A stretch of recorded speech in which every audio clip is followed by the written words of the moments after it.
Imagine walking into three language classrooms in the first. The teacher barely speaks. She opens the colored rods and the sound chart while students struggle, self-correct, and slowly build the sentence themselves. In the second, students sit in soft chairs while music plays. A long dialogue is read dramatically, almost like a performance. In third, learners sit in a circle. They say what they want to say in their first language, and the teacher quietly helps them say it in English. These are three methods, and you may laugh at these methods, isn't it? Do you know them? Silent way, Suggestopedia, community language learning. But if you dismiss them as weird, you miss the point. Each one asks a question modern teachers still need.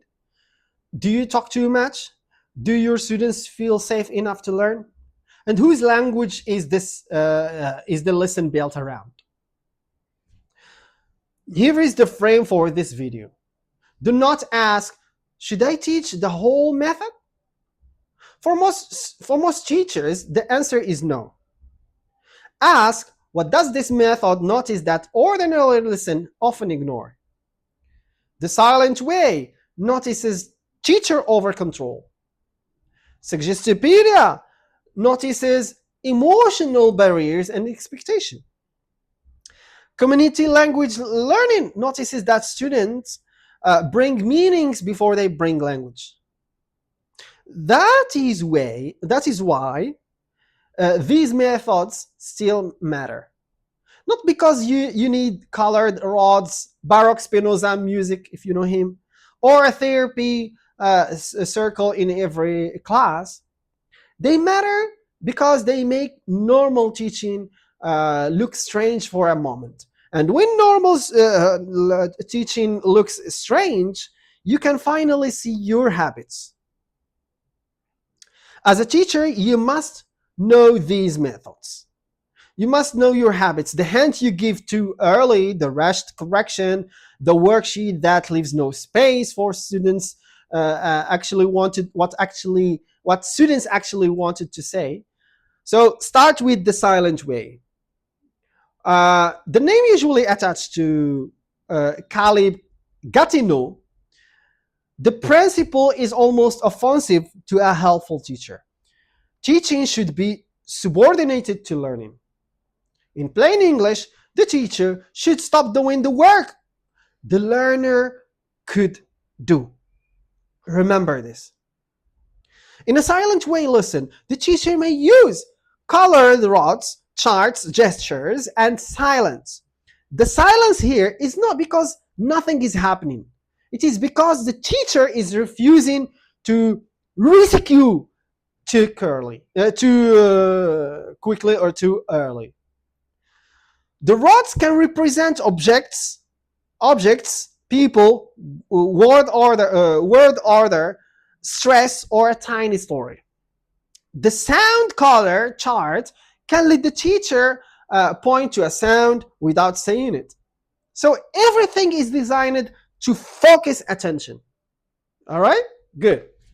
So a learner says he goes school yesterday. In many classes, and your class as well, you may jump in immediately. Oh, he went to school. Then you correct immediately, and you interrupt the flow. In a silent way spirit, the teacher might pause, gesture back to a previous example, or invite another student to help. So the learner has to attend, to compare, to negotiate the meaning, and repair. This can feel uncomfortable. New teachers often fear silence because silence looks like failure. A tutor is observing, students are waiting, maybe teacher assistant is there. The teacher feels the pressure and fills the room with clues, explanations, praise, reformulations, and nervous extra language. The lesson becomes smoother, but the thinking moves back to the teacher. And that is the hidden cost of being too helpful. Students may perform well while you are holding the activity together, but struggle when your prompts disappear. So the silent way pushes too far for many classrooms, but the provocation is valuable. If you answer every question, complete every sentence, and correct every error immediately, instantly, students may become dependent on your voice. The useful rule here is not be silent or listen, but before you speak, ask whether your speaking will create learning or replace it. So remember this. So borrow this. Use strategic silence. After you ask a question, wait longer than feels natural. After a student makes a repeatable error, point, gesture, or write a prompt instead of supplying the answer immediately, rescuing immediately. Students need to struggle. Students need to stretch their brain muscles. So after pair work, ask students to improve one sentence themselves before you reformulate it. For example, you're bored. She can to drive. Instead of explaining models again, underline can to, and ask one word must go. Which one? Or in pronunciation, instead of repeating the model 5 times, point to the stressed syllable, tap the rhythm, and let the student try again. So you are still teaching. You are just moving the cognitive work to the learner. So that small move changes the classroom contract. These are based on theories, but I don't want to make this session just based on theories. So students are not just receiving corrections, they are developing an inner ear for English. The silent way at its best is not silence as theater, it is silence as space for learner attention. Now, Suggestopedia. You may also hear it as the Suggestopedia by Georgy Luzanov. If you know this man, this is the one people remember for music, comfortable rooms, new identities, dramatic readings, and long dialogues. Some claims around accelerated learning were huge, and you don't need to accept all of them. But the method noticed something very important. Many teachers still end their plan. Students don't walk into class as empty processors. Students don't walk into classes as empty processors. They walk in with fear, embarrassment, status, memories of failure, and beliefs about how good they are at languages. If a learner thinks, I am bad at English, that belief becomes part of the task, part of their identity. If they expect to be exposed, corrected sharply, or compared with stronger classmates, they will protect themselves.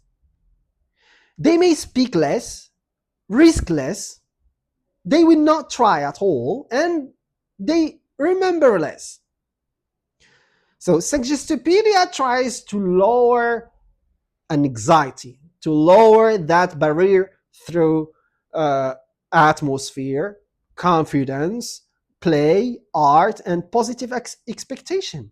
So this is Stephen Krashen theory, the affective filter. You don't need to turn your classroom into a concert hall to use the insight, but instead borrow the principle of emotional design. Make the first attempt low stakes. Try maximum to minimize the anxiety, the affective filter, actually. Give students time to rehearse before public performance. Use role cards so shy learners can speak from cards. Let groups prepare language before a demanding discussion. Give them time. Lower the anxiety, the affective filter. Correct gently during fluency work, then deal with with patterns afterwards. Even the room matters here. A board full of missing notes and clear instructions and a teacher rushing under pressure can raise an anxiety. So instead, in the opposite, a clear task, predictable stages, very important. And a teacher who sounds calm can lower it. So for a Delta Delta trainee, this is practical. Before a mingle, give 30 seconds of private planning, thinking, writing. Before open class feedback, let peers compare answers. So when they talk in open class, they are confident. Before a role play, model one line so the first step feels possible. Let them see how you do it so that they can copy you. The point is not relaxation for its own sake. The point is that students take better risks when the classroom feels psychologically survivable, stress-free environment. The third is community language learning by Charles Curran, if you know this. And it's very important. So as a teacher, you must know this. The classic version can look unusual. Learners sit in a in a circle. They decide what they want to say. They decide. They may begin in their first language. The teacher here, as a language counselor, provides the English in manageable chunks. The conversation can be recorded, played back, transcribed, and mined for language work. They may use their L1. And if you agree with using L1, that's fine. If you don't you disagree, that's fine too. So they may give you a sentence in their mother tongue and they ask for translation. The teacher here gives a usable English version of their L1 sentences. For example, the heating still isn't working and I need someone to fix it. This is the correct version, English version. So the student repeats it, owns it, and the class can return to it later. Again, you may not want the full method, but notice the reversal. In many lessons, the syllabus speaks first, and students squeeze their meanings into it. In community language learning, the students' meanings speak first, and language support grows from there. So we start from students' meanings, what they want to study. That is a powerful challenge to textbook gravity. The danger, of course, is that a lesson can lose direction if everything comes only from the learners in the moment. Beginners may not know what to ask for because they don't have the language yet. And large classes may become slow because you have to give time to everyone. That's impossible. Some contexts need a syllabus, exams, or institutional aims. But the ordinary classroom has the opposite danger. For example, the plan is full that students' actual lives barely enter the room.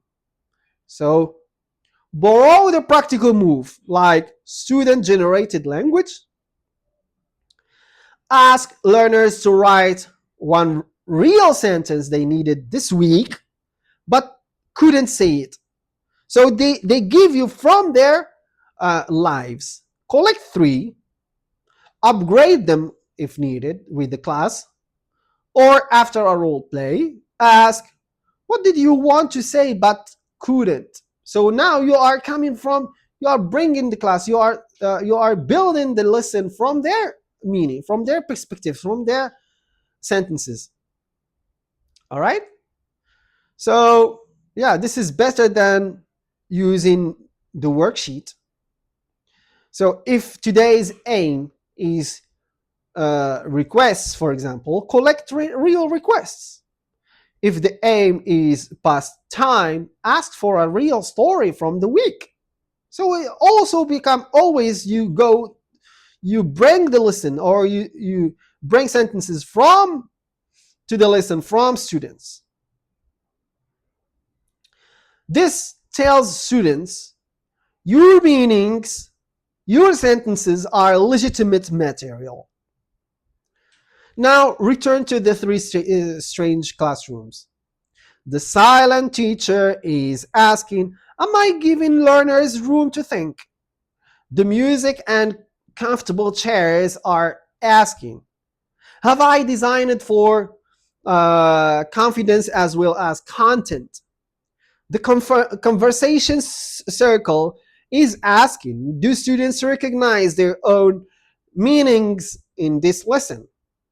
So you don't have to become a silent way teacher, a Suggestopedia teacher, or a community language learning teacher, but you can actually take one intelligent principle from each.